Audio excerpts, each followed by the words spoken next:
In a world where suffering seems omnipresent, where the weight of pain and despair can bear down on us relentlessly, it's easy to fall into the trap of questioning the very existence of a loving, all powerful God.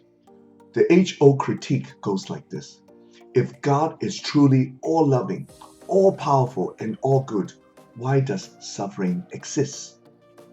Thus, the existence of suffering negates the very idea of a benevolent God. But let not rush into judgment and dismiss the question as mere cynicism.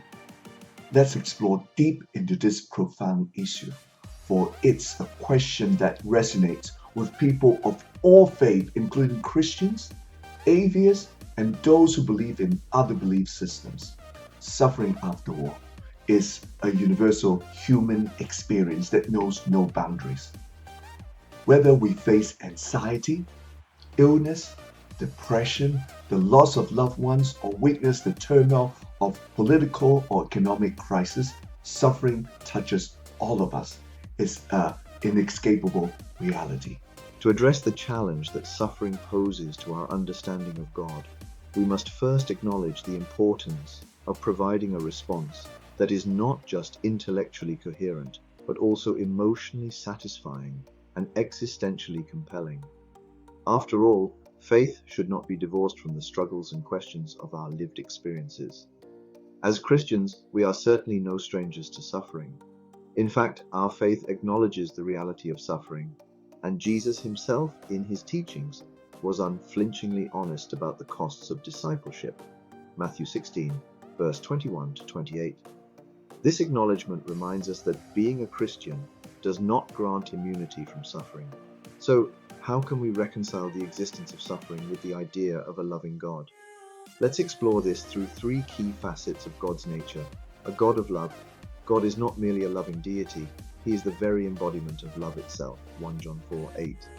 Love, in its purest form, is authentically expressed in the context of relationships. This concept takes us back to the foundational narrative of Christianity, the creation of humankind for a loving relationship with God and with one another. Mark 12:30-31. For any relationship to be genuine, freedom of choice is essential. Imagine a friend forced to spend time with you under threat. It would hardly be a meaningful friendship. Similarly, God desires a relationship with us that is founded on genuine choice, where we are free to love or not to love. This freedom, unfortunately, includes the freedom to cause suffering, as we often witness in the world: war, fraud, crime, poverty, and hatred. It's a sobering realization that human actions driven by our freedom to choose often contribute to the suffering of others. However, in a world where love and genuine relationships are possible, suffering becomes an inescapable consequence.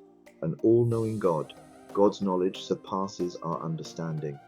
Isaiah 55 and Ephesians 3. We may not always see or comprehend the reasons behind suffering, but our limited perspective shouldn't lead us to dismiss God's wisdom. God possesses omniscience, knowing all things. Psalm 147:5. This knowledge offers reassurance, but it is not the sole basis for trustworthiness.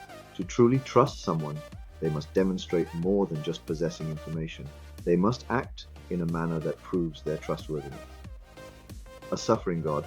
When we turn to the cross of Jesus Christ, we witness a God who doesn't remain distant from suffering, immune to it, or demanding that we ignore it. Instead, we see a God who loves humanity so profoundly that he entered into our suffering, becoming one of us. On the cross, God suffered for us, defeating suffering in a profound act of redemption. He paved a way for us to be with him and ultimately free from suffering for eternity. In the meantime, he offers to hold our hands, providing us with the strength to endure the temporary suffering of our broken world. 1 Peter 1, verse 6-9, Romans 8:18. The cross of Jesus Christ stands as a unique and unparalleled response to human suffering. It reveals a God of love, knowledge, and compassion who willingly took on the burden of suffering for the sake of those he loves. This response is not abstract or philosophical. It is practical, tangible, and life-changing. In conclusion, we are living in a world which is marked by suffering. But God has given us freedom, and it is people's choice to make these wrong decisions.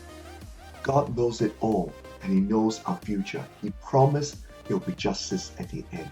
We need to trust Him. And also, He's not a God that's alien to suffering. He suffered for our sake so that we can have a solution to the suffering problem of this world. In a world marked by suffering, let us remember there is a God whose hands and heart are open, waiting for us. This is a God who endures suffering for our sake and who extends His hands to help us to conquer our tribulations. Whatever you may go through, know that you do not face it alone. There is a God who cares, understands, and offers hope amidst in the darkest of time. Again, thank you for watching this video. If you like it and find it informative, please share it with your friend and subscribe. I'll see you soon.